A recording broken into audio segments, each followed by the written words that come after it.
guys, Camilla here from Asleep at Last. Welcome to another one of my videos. Please remember to hit subscribe to be notified of when I do new videos, and hit like if you enjoyed this video. All the links to my freebies and my social media channels are below, where I am answering your questions once a week. So this video today is talking about how do you know if your child is overtired. Overtiredness is one of those words that's battered around by mums. A lot of mums mention it all the time, like, my baby's overtired. Oh, they're overtired. Are they overtired? Who knows? What does overtired even mean? Does it mean that they need to go to sleep later? Does it mean they need to go to sleep earlier? Does it mean they're beyond tired? What does it actually mean? So overtired means that you've basically missed your baby's sleepy window. Babies and toddlers have a period of time where their sleepy hormone, melatonin, is really high. In order to get them to fall asleep more quickly and stay asleep longer, you want to put them down within that period of time to maximize the chances of that happening. But what is their sleepy window? So if you want to know what your child's sleepy window is, and by the way, they do vary by age, then download my free guide, which is in the link in the description below, which will give you a guide by age of their awake windows and how much day sleep they need as well.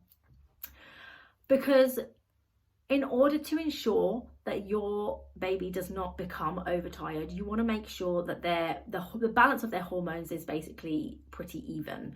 If their non-sleepy hormone is too high, cortisol, that is when they will become overtired. And why that happens is because if you miss the sleepy window, cortisol floods their system because their brain thinks, well, we're not going to get to sleep anytime soon, so we're going to help you wake up.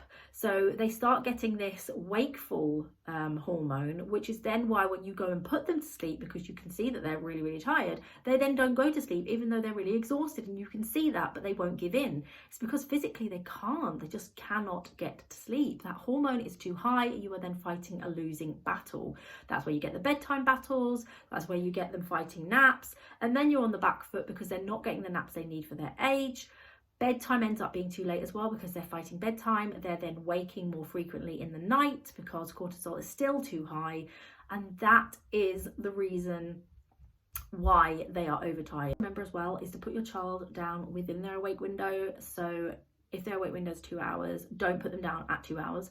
Put them down after an hour and 45 minutes. So that they've got sort of 10-15 minutes to unwind and relax before falling asleep. You want them to be asleep within that awake window. So that's how you'll know if they are overtired. So if you know what their awake windows are and you know that you've gone past that and they start going crazy, then you know they're going to be overtired. What to do if you're in that situation is to try, and if it's sort of not too far outside the window, you can try and get them to sleep. Motion is probably your best friend at that point because they're more likely to go to sleep with some kind of assistance. But if it is quite far outside of the window, you might want to wait because they sometimes, after the cortisol rises, they'll get a second wind for another hour and then they'll get sleepy again. So just be keeping an eye on the clock and just keep an eye on how long they have been awake for. Maybe give it another 40 minutes for them to get that cortisol to go down again and melatonin starts to rise before you put them down. But honestly, having the awake windows there and sticking to those are going to be the easiest thing to do.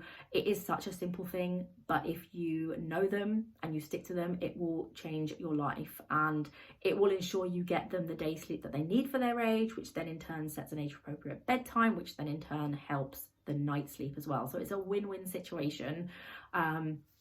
And overtiredness really is the thing that you want to avoid if you want to get into really healthy sleep habits. You don't want to be sleep training an overtired baby, for example. You want them to be well rested as best they can, and you don't want a grumpy child. So yeah, that's essentially it, guys. I hope you found that useful. Please hit like if you did. Remember to subscribe, guys, and thank you for listening.